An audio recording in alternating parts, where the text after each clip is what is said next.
Now, there's a press conference on November the 16th, 2007. This was held where Emma's brother, Toby, and father, Henry, actually sat there and asked for information from the public. And they did that using sign language, which is just heartbreaking, isn't it? But this press conference tries to convey just how desperate the family is. So they're asking for information to come from the public, with many friends in the community.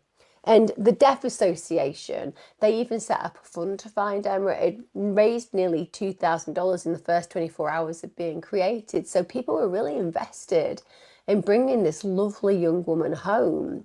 Now, as I said earlier on, Emma had 2 mobile phones. That's how she communicated. So police, they used the data from the phones to figure out where she has been.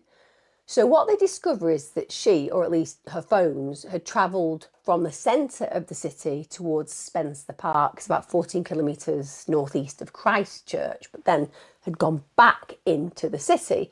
Ground and helicopter searches were conducted in the areas of North Christchurch. This includes Spencer Park, but it also covered areas like the beach, the forest, wetland.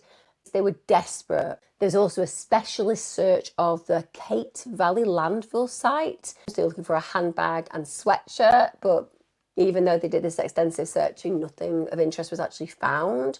Then they brought the divers in. They cannot find out who owns it. So even though they can see, look, this phone took the same route, which strongly suggests that that person would be with Emma, they can't identify the person who owns it. We get to the 21st of November 2007 and a prayer service is held for Emma at the New Brighton Pier at 7 a.m. Over 80 people attended, many of which were involved in the deaf community.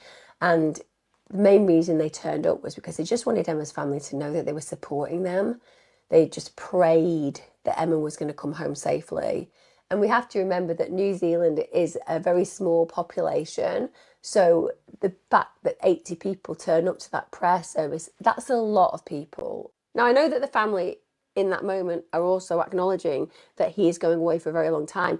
But what he's doing is he is totally disregarding Emma and his other victim. He doesn't care. He's saying, I don't care. This is funny. It's tragic that human beings like this inhabit our earth. But this is how he leaves. Hands out in celebration as he's led out of the court. A member of Emma's family actually spat at him from the gallery, and I think that he got off very, very easily.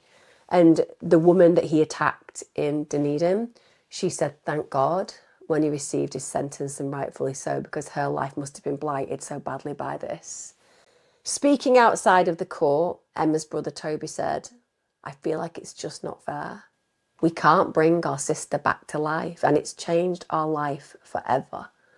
Her father Henry commented that the family were very relieved by the verdict, but obviously they're still deeply disappointed this man gets to breathe another day and live another day.